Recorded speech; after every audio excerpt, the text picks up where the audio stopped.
প্রিয় ভিউয়ার, শুরু করছি আজকের বিশেষ সংবাদে সংবাদ শিরোনাম দিয়ে। প্রথমেই থাকছে আওয়ামী লীগের লকডাউন, অগ্নি সন্ত্রাস ও রাজনৈতিক মৃত্যু। এরপর জানিয়ে দিব আগামী নির্বাচন ও বাংলাদেশকে নিয়ে গভীর ষড়যন্ত্র চলেছে, দাবি আব্দুল্লাহ মোহাম্মদ তাহেরের। আরও থাকছে গণভোটের সময় নিয়ে আপত্তি জামায়াতের, উদ্বেগ প্রশাসন নিয়ে। এরপর জানিয়ে দিব সোহরাওয়ার্দী উদ্যানে আন্তর্জাতিক খাতমে নবুয়াত মহাসম্মেলন শুরু, যোগ দিয়েছেন 5 দেশের আলেম ওলামারা। সর্বশেষ থাকছে নাশকতার চেষ্টার অভিযোগে রাজধানীতে আওয়ামী লীগের 5 নেতাকর্মী গ্রেপ্তার। প্রিয় ভিউয়ার্স, এখন শুরু করছি সংবাদের বিস্তারিত। তবে তার আগে একটি কথা বলতে চাই, আপনি যদি আমাদের চ্যানেলটি সাবস্ক্রাইব না করে থাকেন তবে আজই আমাদের চ্যানেলটি সাবস্ক্রাইব করে আমাদের পাশেই থাকবেন। ধন্যবাদ। আওয়ামী লীগের লকডাউন, অগ্নিসন্ত্রাস ও রাজনৈতিক মৃত্যু কার্যক্রম নিষিদ্ধ ঘোষিত আওয়ামী লীগের ডাকা লকডাউন কর্মসূচির দিন ঢাকা শহরের অনেক মানুষ বাইরে বের হওয়ার সাহস করেননি। কিছু বিচ্ছিন্ন ককটেল বিস্ফোরণ আর যানবাহনে অগ্নিসংযোগের ঘটনা এই ভয়কে আরও ঘনভীত করে। এই থমথমে পরিবেশকে আওয়ামী লীগের কোনো নেতা নীরব বিপ্লব বলে আখ্যায়িত করার চেষ্টা করছেন, কিন্তু আসলেই কি এটা বিপ্লব? আদতে এটা তো ছিল ভীতিকর পরিস্থিতি তৈরি করে স্থবিরতা সৃষ্টি, যা চোখে আঙুল দিয়ে দেখিয়ে দিচ্ছে আওয়ামী লীগ দলটা কতটা জনবিচ্ছিন্ন এবং তাদের রাজনৈতিক মৃত্যু কতটা আসন্ন। এই ভয়ের বিপরীতে মাত্র 1 বছর আগে জুলাই আগস্ট মাসের স্মৃতি এখনো আমাদের মনে উজ্জ্বল। সেদিন ঢাকার রাজপথ ছিল লোকারণ্য। দেশের প্রায় সব শহরেই নেমে এসেছিল মানুষ, কোনো দলের ডাকে নয়, কোনো রাজনৈতিক নেতার আহ্বানে নয়। সাধারণ ছাত্রছাত্রী আর আপামর জনতা স্বতঃস্ফূর্তভাবে নেমে এসেছিলেন রাস্তায়। কোটা সংস্কারের মতো একটি নির্দিষ্ট দাবি থেকে শুরু হওয়া সেই আন্দোলন অল্পদিনেই রূপান্তরিত হয়েছিল স্বৈরশাসনের বিরুদ্ধে এক গণ অভ্যুত্থানে। সেই আন্দোলনে ছিল গণমানুষের শক্তি, সম্মিলিত আকাঙ্ক্ষার তেজ। জুলাই দেখিয়েছিল জনগণ রাস্তায় নেমে এলে রাষ্ট্রতন্ত্র থামাতে পারে না। সেই গণ অভ্যুত্থানের 1.5 বছর পর 13 নভেম্বর আওয়ামী লীগের কর্মসূচি দেখালো ভয় দেখিয়ে মানুষকে হয়তো সাময়িকভাবে ঘরে আটকে রাখা যায়, কিন্তু তাদের মন জয় করা যায় না। এর মধ্য দিয়ে বাংলাদেশের রাজনৈতিক বাস্তবতার 2টি ভিন্ন মেরু স্পষ্ট। একটি গণশক্তির উত্থান, অন্যটি একটি দলের রাজনৈতিক দর্শনের দেউলিয়াত্ব।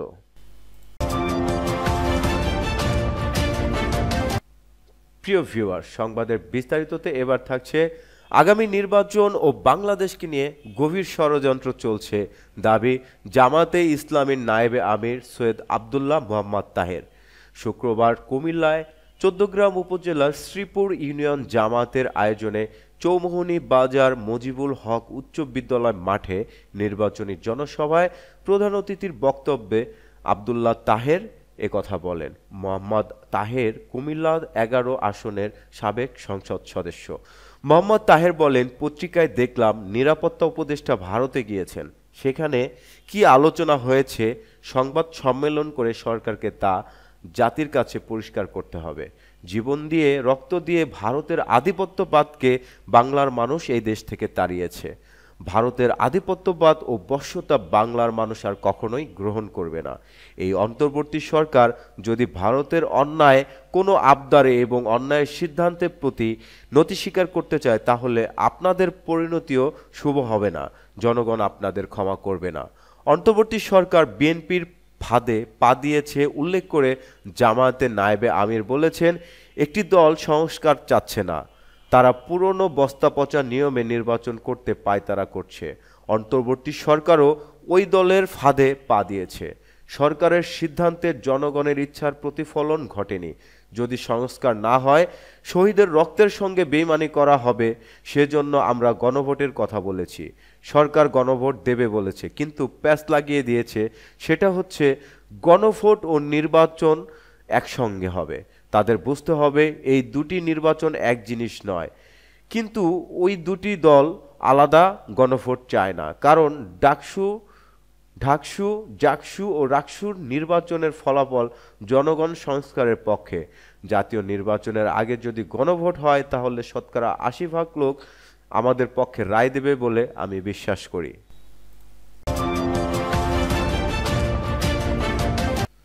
ভিউয়ার্স, সংবাদের বিস্তারিততে এবার থাকছে গণভোটের সময় নিয়ে আপত্তি জামায়াতের, উদ্বেগ প্রশাসন নিয়ে। আদেশের মাধ্যমে জুলাই জাতীয় সনদের সাংবিধানিক ভিত্তি দেয়ার প্রধান উপদেষ্টাকে সাধুবাদ জানালেও একই দিনে জাতীয় নির্বাচন ও গণভোটের সিদ্ধান্তে আপত্তি রয়েছে জামায়াতে ইসলামীর। এটাকে সংস্কারকে গুরুত্বহীন করার ফাঁদ বলেও আখ্যা দেয়া হয়েছে। এছাড়া ভোটের সময়কার প্রশাসন নিয়েও দলটির উদ্বেগ রয়েছে।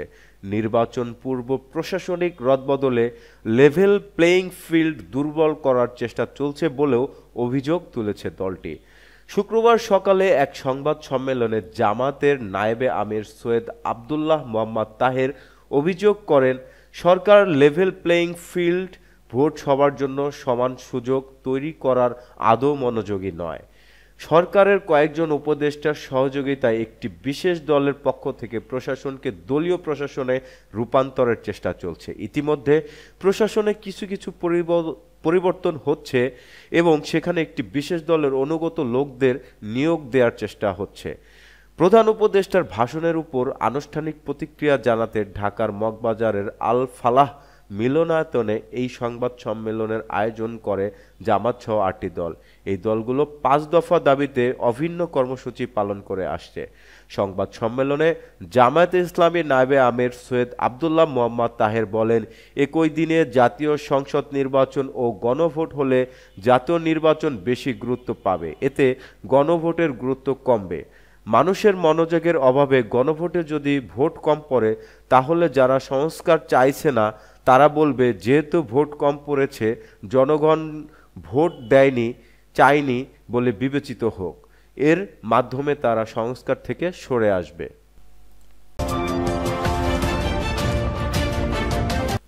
প্রিয় ভিউয়ার্স, সংবাদের বিস্তারিততে এবার থাকছে সোহরাওয়ার্দী উদ্যানে আন্তর্জাতিক খাতমে নবুয়াত মহাসম্মেলন শুরু, যোগ দিয়েছেন ৫ দেশের আলেম ওলামারা। শনিবার সকাল ৯টায় আনুষ্ঠানিক বক্তব্যের মাধ্যমে শুরু হয় এই ধর্মীয় সমাবেশ। এটি চলবে বেলা ২টা পর্যন্ত। এতে বাংলাদেশ সহ ৫টি দেশের আলেম ওলামারা যোগ দিয়েছে। সম্মিলিত খতমে নবুয়াত পরিষদের উদ্যোগে এই মহাসম্মেলন হচ্ছে। খতমে নবুয়াত সংরক্ষণ কমিটি বাংলাদেশ এই মহাসম্মেলনের তত্ত্বাবধান করছে। সম্মেলনে যোগ দিয়েছেন সারা দেশ থেকে আসা মুসলিম। এই সম্মেলনকে কেন্দ্র করে সোহরাওয়ার্দী উদ্যানের আশেপাশে নিরাপত্তার জোরদার করা হয়েছে। সড়কে শৃঙ্খলা রোধে রয়েছে খতমে নবুয়াত সংরক্ষণ কমিটি বাংলাদেশ এর ভলান্টিয়ার দল। আজকের এই সম্মেলন দেশের অন্যতম বড় দুই রাজনৈতিক দল বিএনপি ও জামায়াতে ইসলামীর পাশাপাশি ইসলামপন্থী দলগুলোর নেতারাও সম্মেলনে আমন্ত্রণ জানানো হয়েছে। আগে বিক্ষিপ্তভাবে হলেও এবারই প্রথম আন্তর্জাতিক খাতমে নবুয়াত মহাসম্মেলন। বাংলাদেশ সহ ৫টি দেশের আলেম ওলামারা এই সম্মেলনে যোগ দেন। এই সম্মেলনে যোগ দিয়েছেন দেশ বিদেশি অনেক আলেম। প্রিয় ভিউয়ার, সংবাদের বিস্তারিততে সর্বশেষ সংবাদ। রাজধানীতে নাশকতার চেষ্টা ও ঝটিকা মিছিলের প্রস্তুতির অভিযোগে কার্যক্রম নিষিদ্ধ আওয়ামী লীগ ও এর সহযোগী সংগঠনের ৫ নেতা কর্মীকে গ্রেপ্তার করেছে ঢাকা মহানগর পুলিশের গোয়েন্দা বিভাগ ডিবি। শুক্রবার ডিএমপির এক সংবাদ বিজ্ঞপ্তিতে এসব তথ্য জানানো হয়েছে। গত ২৪ ঘন্টায় রাজধানীর কয়েকটি জায়গায় অভিযান চালিয়ে তাদের গ্রেপ্তার করে ডিবির লালবাগ বিভাগ। গ্রেপ্তার ব্যক্তিরা হলেন তৃণমূল জাতীয় শ্রমিক লীগ কেন্দ্রীয় কমিটির সভাপতি মোহাম্মদ শহীদুল ইসলাম, গাজীপুরের শ্রীপুর উপজেলার তেলিহাটি ইউনিয়ন শ্রমিক লীগের সাবেক সদস্য রুহুল আমিন, বাগেরহাটের মোংলা উপজেলা ছাত্রলীগের সাবেক সদস্য মোহাম্মদ জাহিদুল ইসলাম, গাজীপুরের শ্রীপুর উপজেলা শ্রমিক লীগের মহিলা বিষয়ক সম্পাদক মোসাম্মদ সাথী আক্তার এবং ঢাকার কেরানীগঞ্জ থানার কালিন্দী ইউনিয়ন ২ নম্বর ওয়ার্ড আওয়ামী লীগের সহসভাপতি মোহাম্মদ কামাল হোসেন।